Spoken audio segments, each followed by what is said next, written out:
Welcome, distinguished guests, commanders, command sergeant major, non-commissioned officers, soldiers, civilians, and family members. Welcome to the 2017 Days of Remembrance observance.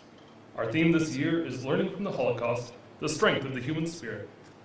The Round Falls military community is committed to providing informative programming that not only pays tribute to historic contributions of our diverse culture, but also promotes remembrance and reflection upon moments in history, such as the Holocaust.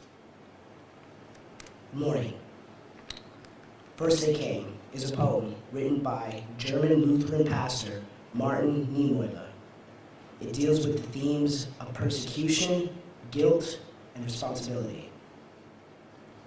First they came for the communists, and I did not speak out because I was not a communist. Then they came for the socialists, and I did not speak out because I was not a socialist. Then they came for the trade unionists, and I did not speak out because I was not a trade unionist.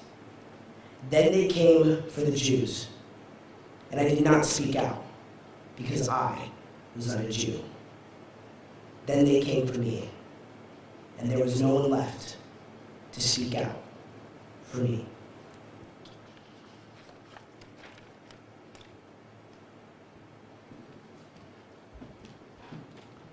Thank you, Specialist Alvarez. Ladies and gentlemen, our guest speaker for today's event is Sergeant First Class Adam Pitler, one of 30 of so. Sergeant First Class Pitler is a native of Massachusetts and entered the U.S. Army Reserves in November 1999, completing Army basic training and on-the-job training at Fort Benning, Georgia. He later enlisted in the active Army in September 2000, reclassing as a medical specialist. Sergeant First Class Pitler has since accomplished much, as is evidenced by his bio in your programs today. Without further ado, ladies and gentlemen, Sergeant First Class Adam Pitler.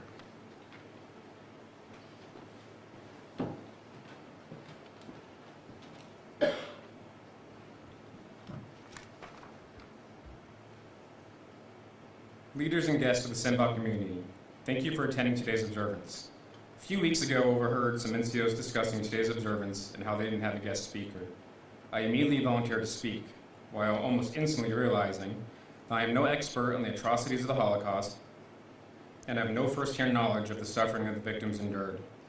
What motivated me was my faith and my upbringing. I don't wear a yarmulke, have facial hair, or rush home on Friday to celebrate the Sabbath before sundown, but I am Jewish. My entire family on both sides are Jewish. It's a part of who and what I am. I can't remember a time in my life I wasn't aware of my people's past, and as a Jew I feel obligated to remember and to help others remember. Today I want to give you a quick history on the events of the Holocaust. On January 30th, 1933, Adolf Hitler was appointed as the German Chancellor, starting the uprising of the Third Reich. This regime quickly became one in which the citizens had no guaranteed basic rights. The Nazi rise to power brought an end to the German parliamentary democracy that was established after World War I, known as the Weimar Republic. In 1933, the regime established the first concentration camps, imprisoning its political opponents, homosexuals, Jehovah's Witnesses, and others they classified as dangerous. Extensive propaganda was used to spread the Nazi Party's racist goals and ideals. During the first 6 years of Hitler's dictatorship, German Jews felt the effects of more than 400 decrees and regulations that restricted all aspects of their public and private lives. Today, as we light these candles, we remember the extraordinary courage of spirit exhibited by individuals such as Elie Wiesel. We will be lighting 6 candles, each of which represents 1 million persecuted people, all of whom died and did not survive the Holocaust. The first candle will be lit by Sergeant First Class Stevenson Tony. This candle stands for a mother in pain, clutching her child on selection day, pleading for mercy completely in vain, that her child not be taken away. The second candle will be lit by Specialist Stuart T. This candle stands for this child by now gone, for dreams that ended before they started, for his missions on earth all left undone, when wrapped in flames, this world he departed. The third candle will be lit by Specialist Del Santos Francisco.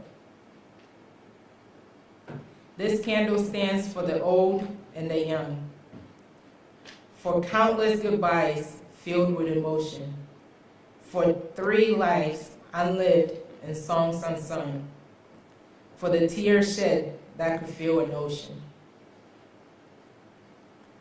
The fourth candle will be lit by Specialist Sullivan Dimitri. This candle stands for those martyrs unknown, who fought and died in fearless manner. On the streets of Warsaw they stood alone, and glorified their blue and white banner.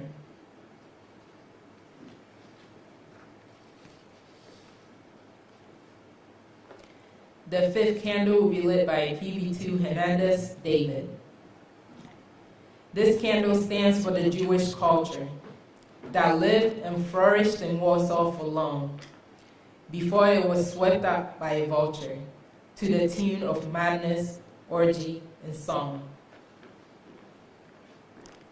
The sixth candle will be lit by Sergeant Smith Nelson. This candle stands for 6 million Jews who vanished in smoke without a trace, who did not survive to hear the news that we are still part of the human race. We hope and pray that the Holocaust does not ever happen again.